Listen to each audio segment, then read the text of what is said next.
Hey there, guys. Today we're discussing how worth it is to buy or to play Dockside Extortionist. But just before we get into the video for today, if you are enjoying the content that I'm putting out there, please do consider subscribing, turning on that notifications. It really helps us out. But with that being said, let's get right on into the video for today. Alrighty, so we're discussing how worth it is to play stroke buy dockside extortionist. This is a powerful little monkey boy, and he does a whole lot of work. If you haven't known this little guy in your games or don't know what he does, he's a 2-mana 1/2 Goblin Pirate. He ETBs, he makes a whole bunch of treasures equal to the number of artifacts and enchantments our opponents control. So he can do a whole lot of work for just 2 mana. And he's a very popular and powerful card. He goes in a lot of decks, not just CDH decks, but certainly more CDH players play it because, well, he's a $50 card. And that's probably where we're going to go back to this whole price point issue that we were discussing before with Smothering Tithe and some other cards and whatnot. But how playable actually is dockside extortion? Because, I can see, again, that this is very, very abusable. You can have Pan Harmonicon and things like this to double your ETBs. You can have flicker effects to, reset him and get even more treasures. There's that unicorn that you can, or the Eldrazi and whatnot that you can flicker things with by paying that activated ability.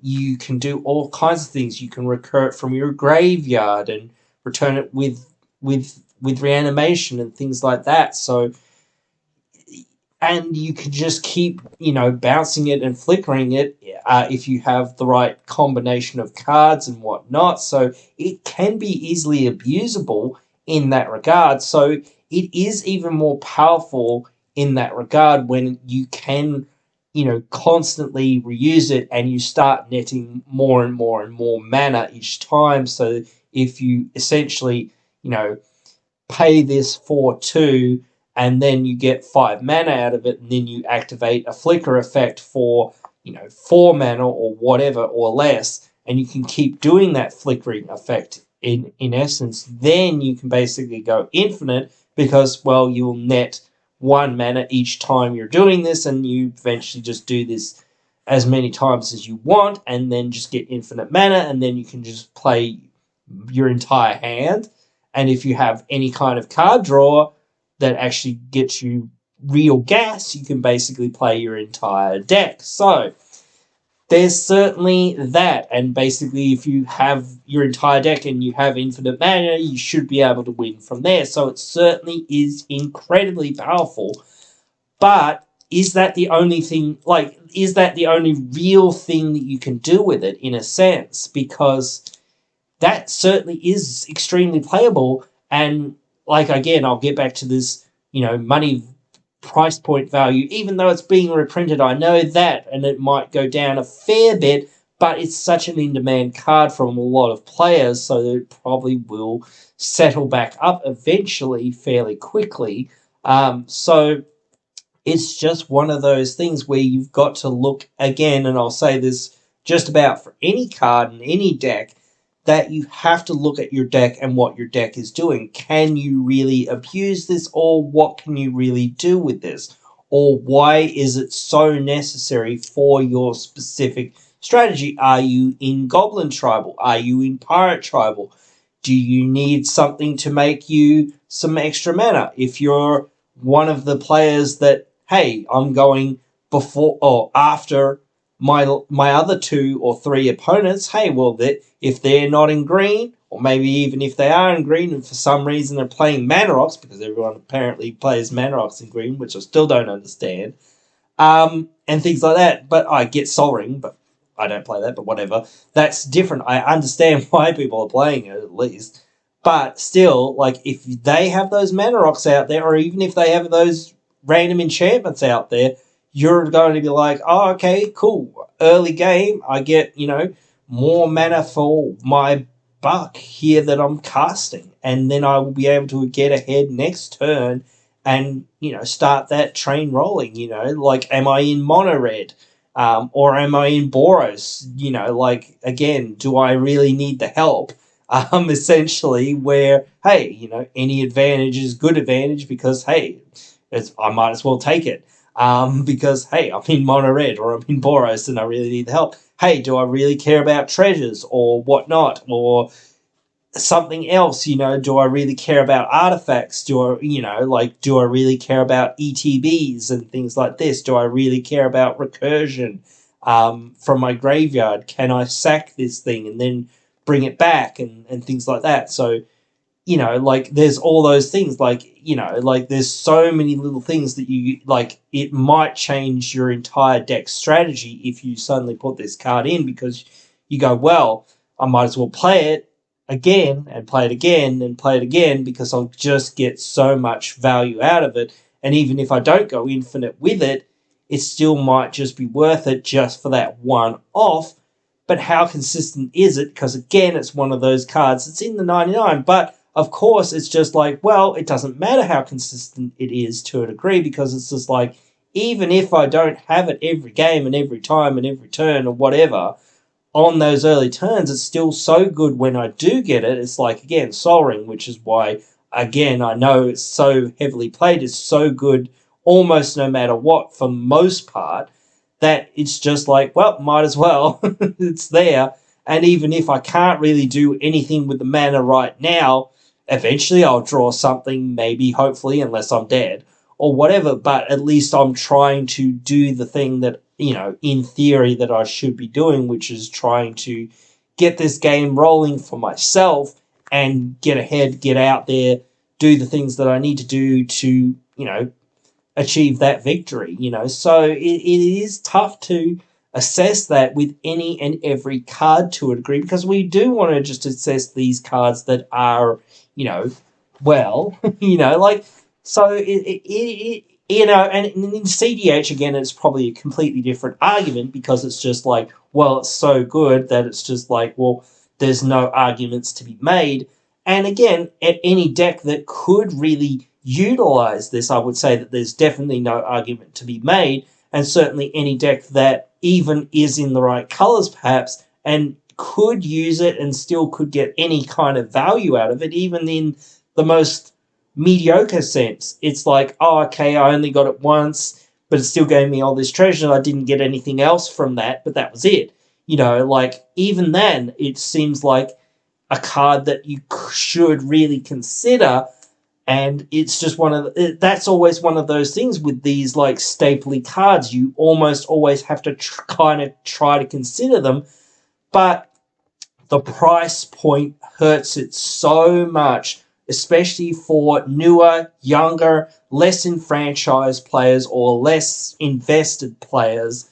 If you're an invested player and you're going to keep playing this format, or you're going to keep playing this format at a fairly, ready rate, and you know that you'll keep building decks in red and in those colors or with this sort of strategy, then obviously it is a no-brainer to be like buying this card. But for somebody that's just on the fringes, or just getting into the game, or even that maybe is established into the game a little bit, and it's like, well, am I actually going to spend $50 on this one card? It becomes a bigger question. It's so hard to figure that out, and you need to figure that out for yourself. I'd hate to say the same things over and over again, but it's sort of like, that's the case with a lot of these cards, because it comes down to personal tastes, personal budgets, all this other stuff. Do you want to get also, a $50 fetch land? Do you want to get this other, $20-odd card? And there's so many other cards that are like that. It's like an overload of cards. And that's what I mean by saying that there's so many cards out there as well that are all competing for the same sort of space in EDH now. There's been so much power creep in the last few years that really the game has changed quite a bit. And I feel like, again, I don't 100% agree with all the spikiness out there to a degree, but certainly you want to play on the same par with most people that you would play against.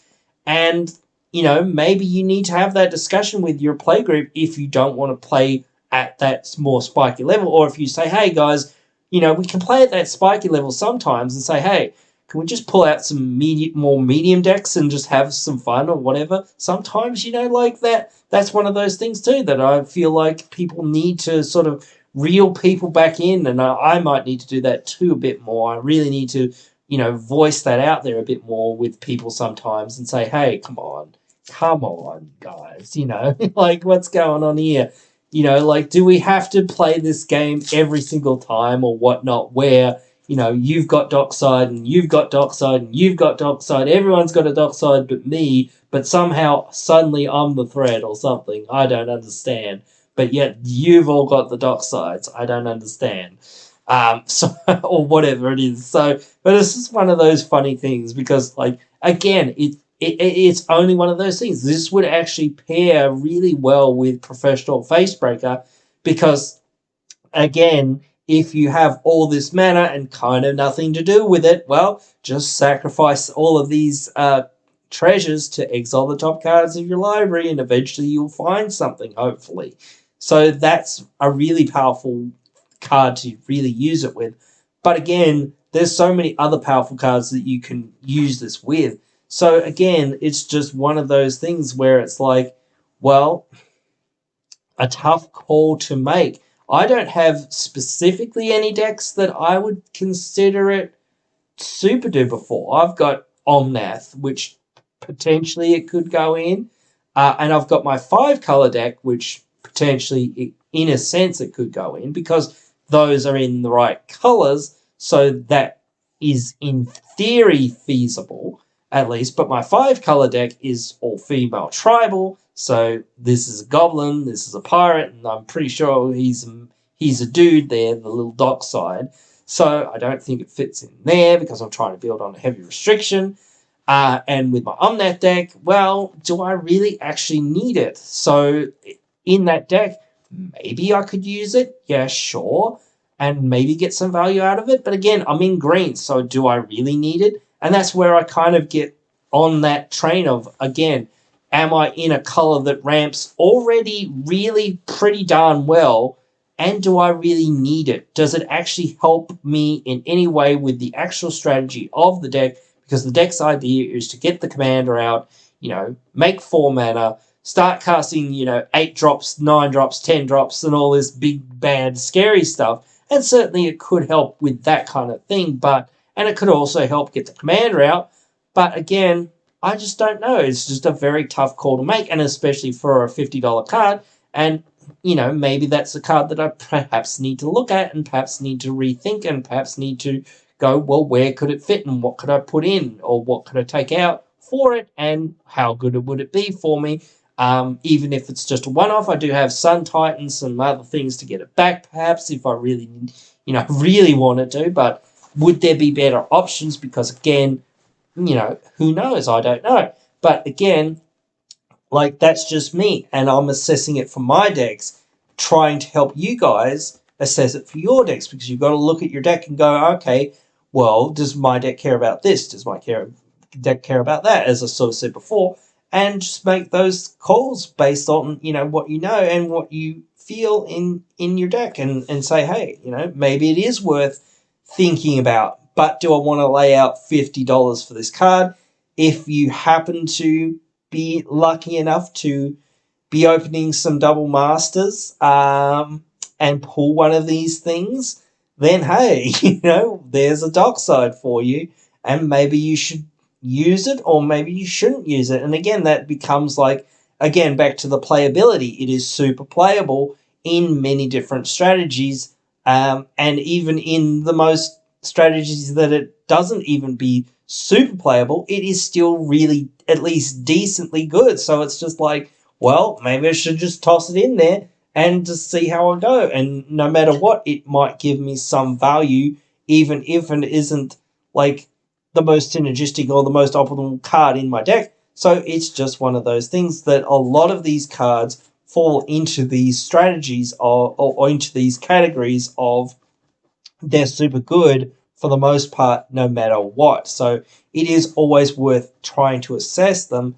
in that regard. But as far as that goes, that is pretty much it for this one. I've said the same thing a couple times here at the end, kind of for the most part. So I think that's pretty much all I've got to say on the subject.